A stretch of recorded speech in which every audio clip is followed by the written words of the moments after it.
over the years, I've noticed that some clients or people that gym, or even myself on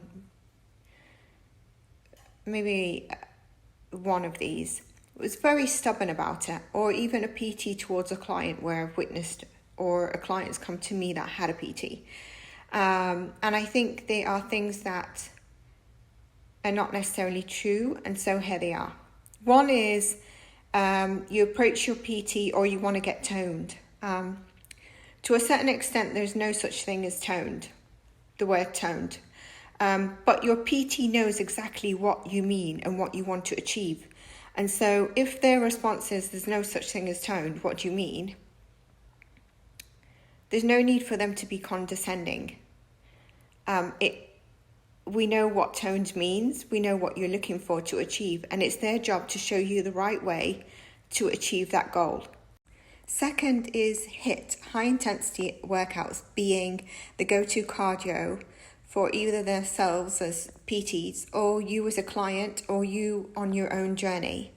It has its place, and it's good to probably include it somewhere in your weekly schedule so that you're always working on your cardiovascular and respiratory system. However, the time that you're doing HIIT is ideally should be spent on more strength training, and you're just exhausting your body. If you're doing it at the start before your strength training, is not ideal at all. And if you're doing it after your strength training, I presume it's a short burst, because you should be tired if you're working hard after your strength training. And so for a fat loss goal, you can get your cardio through moving outside the gym for walking, or just doing zone 2 cardio. So next is ab crunches and sit-ups being bad for your back or a waste of time. It's not true.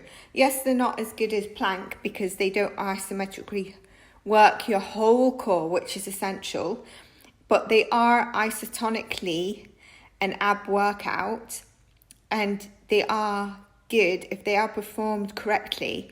They also help reveal your abs if you're looking to have that definition, you've been working hard, your fat masses that are low, etc., etc. They help make your abs pop even more.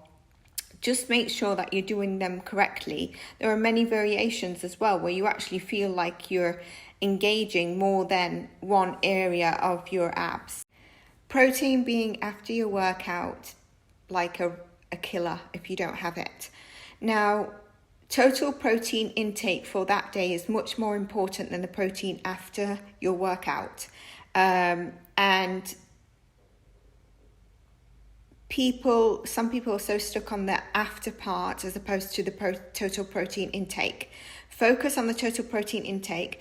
There is a best window to take your protein after your workout, but you're not going to lose substantial gains of not having your protein right after your workout if we're looking at you also not having enough protein throughout your day. And also, if you've had a fair amount of protein before your workout, that protein is still in your system, not fully digested. So it's not a dire. And I hope you enjoyed this.